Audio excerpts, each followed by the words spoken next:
From Central Florida, I'm WESH 2 meteorologist Eric Burris.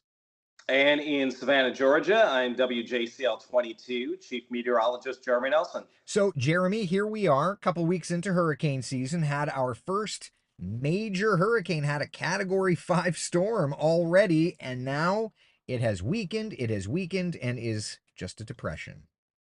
Yeah, great to see that once it did make landfall, it started to weaken pretty quickly. Yesterday, as it moved over land, obviously some pretty strong winds with that. Houston had a wind gust around 85 miles per hour, and then it turned into more of a spin up tornado producer. There was, I believe, close to, I know there was at least 60 or 65 tornado warnings out of one National Yeah. Weather Service office down there in Louisiana. Yep. So it was more of a tornado threat once it moved inland. And you can see now definitely some heavy rain in spots. Yeah, lots of heavy rainfall. There's still the chance of severe weather here, and it's moving through Arkansas, kind of working up from there right across the Mississippi, and will continue to weaken. So, as of the 5 a.m. advisory, winds are at 30 miles an hour. Pressure has come up to 1,004 millibars, moving to the northeast at 23. Big rain producer, and still the threat for some severe weather. But the hurricane is no more at this point. Yeah, and that was out in the Atlantic Basin, which is the Atlantic Ocean, Caribbean, Gulf of Mexico, for nearly 2 weeks. I believe from when it formed to when it made landfall along the Texas coast, that was a span of around 13 days. Made that long journey, ramped up to a Category 5, earliest Category 5, at least in recorded weather history. And Eric is showing you there the history of Beryl.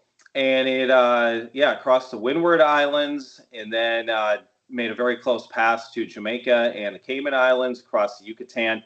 And then eventually, if this would have had probably another day over water, we would have been looking at a much stronger storm. It was starting to get a little better organized right at the coastline, and we're thankful it was not worse than it was.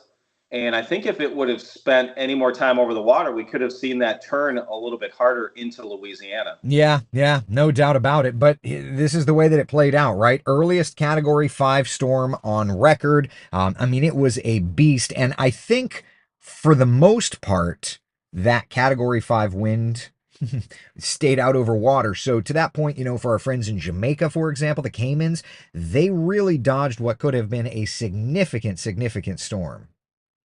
Yeah, they definitely did. And we were talking about this, so let's bring this up as well, how this fit into sort of our longer range forecast. So I would say if there's three components to this, and I think we kind of agreed on this, we hit on two of them. Obviously, the eventual landfall was outside of one of our season's hot spots. But again, we try to remind people the hot spots in our mind that we put down are where tropical activity has a much higher chance of occurring or a landfall during the season. And then if you're outside those hot spots, you still have to be ready during hurricane season. And you have probably closer to an average chance. Some of those pockets we would term maybe a little bit below average. But we were very close here, because if this would have turned just a little bit more, it would have been within a hot spot. A couple of things we did hit on, though. And if you want to talk about some of those, our time Yeah. window of July 3rd to 10th, and we've always talked about this part of the pattern, had to watch the Gulf, also the Yucatan area. And then another aspect within that window, peak intensity should occurred likely into the Caribbean Right. or very close to Jamaica, and it did just east of there.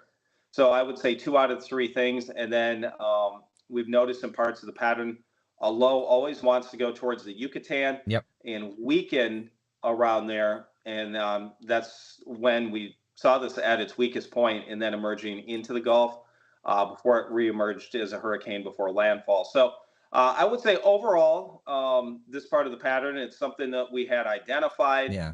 Maybe the eventual landfall, we were a little bit off on, but still, I'm pretty happy that at least in terms of a tropical cyclone forming, we had that time window down. And the other thing too to consider is this part of the pattern showed up back in November. It was an upper low instead of a surface low, and so this is where Phil Klotzbach is famous by saying long range forecasting will humble you, right? And I think Yeah. that this is a good example of you're just not going to get it perfect. When we talk about the hot spots, those are the areas with the higher than average likelihood for tropical formation, given what we see in the pattern. This was trying to turn into that. If it had had that other extra day, it could have done it. But it's not going to be perfect. And Jeremy, I don't think we advertise this as being textbook definition perfect. What we're doing is the best we can with the data that we have.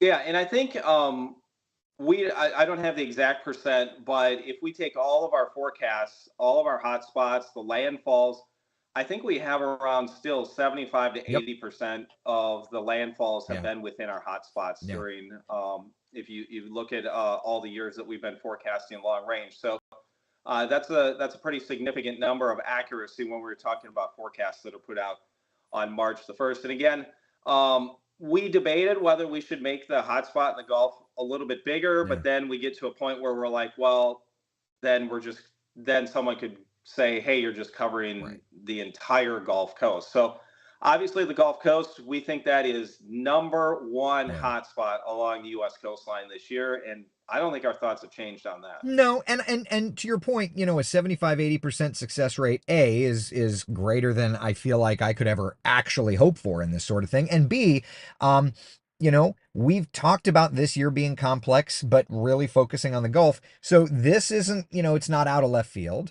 But look, at the end of the season, we'll look back, see what we did right, what we did wrong, and we'll do better. This is no different than when we put together a 7-day forecast, for goodness sake. Right. And also, this part of the pattern, I believe the wording, I don't have it up in front of me. Yeah. So, as you can see, Eric is in a vehicle doing this today. I'm at home, but I had lightning strike very close to my home. I'm going to find out what exactly happened. I have no Wi Fi. My internet's out, so I'm just over cell service. So, I don't have my laptop hooked up next to me today. So, we're both doing this, hopefully, as our cell service allows today. But yeah, this part of the pattern, again, in our forecast March the 1st, I believe I described it as the most complex part because there's always been a couple lows. Now, remember, obviously, Beryl stole the headlines, but what was trailing right behind that by a day or two? Another area of Right. low pressure. Right. That one did not form. But again, this part of the pattern had two lows associated with it. So I think as we move forward now to the next cycle and potentially a final one that's either very, very end of September or about the first week of October, Yeah. um, it is something we're going to have to watch very closely because there's always been a couple lows. It's complex. Which of those features may be the dominant one? Could it be the one that trails it? So it's maybe the back half of the window, Right. or is it that lead wave once again? But I do think the Gulf once again has to watch this so closely, this part of the pattern. Yeah, well, and for the season in general, that we've been very, very clear about that. So, all right, all of our Gulf Coast communities, you have all been warned. That said, though, it's really good to note, Jeremy, that as of right now, we look out to the satellite imagery, and there's a couple of little areas of clouds out over the open Atlantic, but things are nice and quiet. Not really anything expected over the next couple of days' time. No, National Hurricane Center says the next 7 days they don't have any areas of interest highlighted. Obviously, you and I both know doesn't take much this time of year if you would happen to get an area of low pressure, maybe something forms quickly. But overall, a lot of models are in great agreement, whether it's the GFS, the European, some of the other medium or long range models that a little bit quieter mid to late July. But do you want to talk about where we could potentially just watch for whether it's increased rain chances, maybe an area of low pressure that could try to form coming up? Yeah, yeah. Well, I mean, you tell me. Why don't you talk about it, and I can drive the computer. Oh, okay. So obviously, one of the areas we had highlighted was a little low that could get going, maybe eastern part of the Gulf into the southwestern Atlantic, and that would be coming up. I believe it was around like July 19th to 25th time frame. So no model is really saying that that's going to develop into a whole lot, Right. but we have seen at least an increase in moisture. Some models put a little low, maybe in the southwest Atlantic. But I think what you and I are both really watching for is the next sort of ramp up in tropical activity being in that the front half of August. Yeah, I think that that's, looking at the overall cycling pattern, right? I think that that's probably going to be the time frame where we'll have to watch things. Jeremy, with that next part of the pattern being late July, we could see, a part of the pattern, the Gulf close.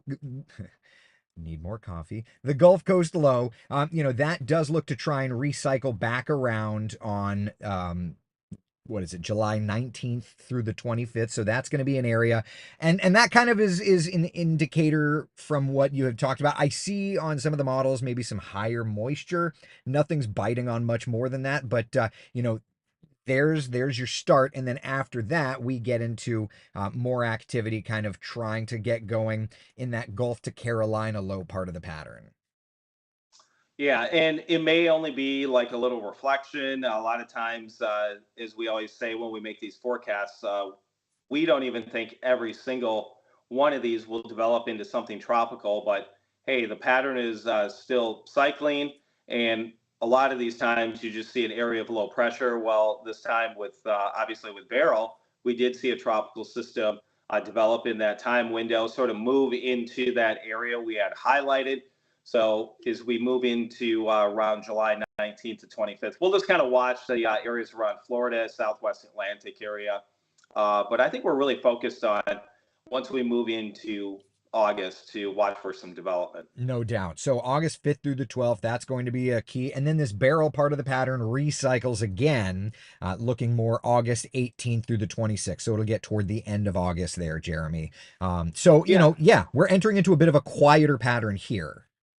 yeah, and one thing that in the write up for the hurricane season forecast that we talked about, that August 18th to 26th, depending exactly when that moves in, we sort of get into that weird window where we're into early part of October with the next recycle. Then you get into fall, the new pattern starts to set up. So I would also maybe sort of watch week one of October, just maybe there's a leftover part of Yep. that pattern. So Yep. that's at least something worthwhile. It seems like early part of October, we start to get those systems that kind of do the hook up and then Yeah. they maybe threaten parts of Florida, the southeast coastline. Of course, that's Hurricane Matthew from 2016 did Yeah. something like that, where it kind of went down Caribbean near Hispaniola area and then made that turn north. Yeah. Yeah. Yeah. God, man, oh man. I still have a, I Matthew. still have I still have a photo. I was down helping Eric and Tony and the rest of the crew at West during Hurricane Matthew. You guys said, "Hey, go hang out in the wind and rain." So I Yeah. got to be. I was outside during that one. And then we sent you up to Savannah. Not we, the company sent you up to Savannah, and you're like, I guess I'm going to move here. Yeah, yeah. I was just telling because our company does a great thing. We all try to help each other out. Obviously, we do these tropical updates every Tuesday. But if there's ever big news, weather story, we have the resources to help out other stations. And they're this week they were like, "Hey, you want to be on the list to go help out any station?" I said yes, and then I'm always like, "Well, Eric always says he wants to come up here and return the favor sometimes." So I would love it. I've been to your station several times. Love Savannah and the Low Country. Love that area. Not saying I want to move or anything. Central Florida is my home, but visiting there, yeah, let's do it anytime, including helping you out during a storm if need be. Speaking of storms, let's look at the season as a whole. Just kind of see where we're at. Sound good? yeah, let's take a look at it. All You can right. talk about the ace, and then I can talk about some of the storms. So I'll start off with this here. Yeah. 3 storms so far, a little bit behind last year, still ahead of average. We're definitely going to have a bit of a lull now. Maybe we get another name storm before the end of this month. And we had Chris, which was barely a storm at all. That was down in the Southern Gulf, lasted I don't know, maybe 12 or 18 hours, if Yeah. that. So we've had nearly 12 days with storms so far. Average is 4.3. We're ahead of the average by a lot and also ahead of last year. So last year we had more name storms at this point, but definitely the ACE score, which you'll get into, is much higher. Yeah, so the ACE score, and just so that everybody understands like what the ACE is accumulated cyclonic energy. Think of it as the score of a season. It takes into account how strong storms are. It takes into account how long they track and gives you direct measurements. So based on that, we're sitting at an ACE score of 36.1, okay? 30-year average through today is 4.3. So we are significantly higher than normal. Now, why? Because we had a category 5 storm, a major hurricane, and the stronger storms really rack up those numbers quickly. The weaker storms don't really move the needle very much. Last year through today, our ACE score was 8.9. But remember, last year we had a slowerish setup, kind of like how we had started parts of this year. But Jeremy, you had found something kind of interesting statistically speaking on our ACE score, where we are now versus, kind of climatology. Talk about that. Yeah, if we did not see any more accumulated cyclone energy, any more tropical systems now through the end of August, we would be at average. So we'd have to have an extended pause of more than a month and a half in our tropical activity to get back to average. So Wow. this sort of plays into what we were talking about. Hey, above average season, our forecast was for an increase in not only hurricanes, but major hurricanes this season compared to average. So here we are. I don't know if either of us really thought we'd be talking about the category 5 to end June Yeah. and start off July. But here we are, and glad to have a lull in the season. And then I think in August, we're going to definitely ramp up the activity again. And one other thing too to point out, this is our hurricane season forecast for this year. We had gone with an above average number of storms, but since March, Jeremy, one of the big things we pointed out was that there would be a higher than average number of stronger storms, we thought.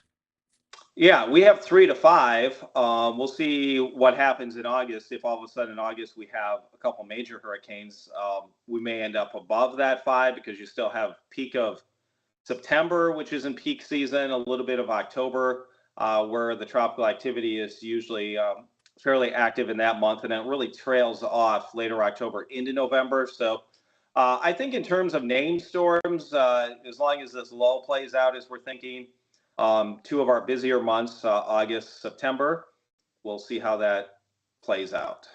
Sidebar, the family were trying to look at maybe booking a cruise at the end of September. I think in a good little window, but we'll see. We'll see. You love your cruises. We're gonna get you down to do one of these days. I All may right. get, maybe I'll just take a cruise around like a lake or something and stay You close moved to from land. Wisconsin. We don't do that down here in the Southeast, sir. I think that's about all we've got. Relatively quiet for now. Do you have anything else to add? No, I just think we'll see come next week when we update everyone on Tuesday what things are looking like for maybe that 19th to 25th window. And then, of course, we'll start to get a little bit better idea with some of the very long range models for that front half of August. But some of those already showing maybe some waves starting to develop again across the main development region. And yeah, I would say August is going to turn busy once again. And some people may say, well, of course, that's like the start of peak season. But hey, I think we'll watch the sort of the windows we identified to see some of that activity. And that's the big thing. Anybody can say climatology, yes, but we're giving specific windows, and so all right, listen, it's all just noise. You just turn the volume down. So, all right, let's enjoy the quiet in the storm, so to speak, right now, because we know that come August that will change. From beautiful sunny Central Florida, hey, I'm West 2 meteorologist Eric Burris. And from Savannah, Georgia, on WJCL 22, Chief Meteorologist Jeremy Nelson. Go get that internet fixed, Jeremy. Thank you, buddy, for All right. still making it work. Okay. Take care. Bye, buddy.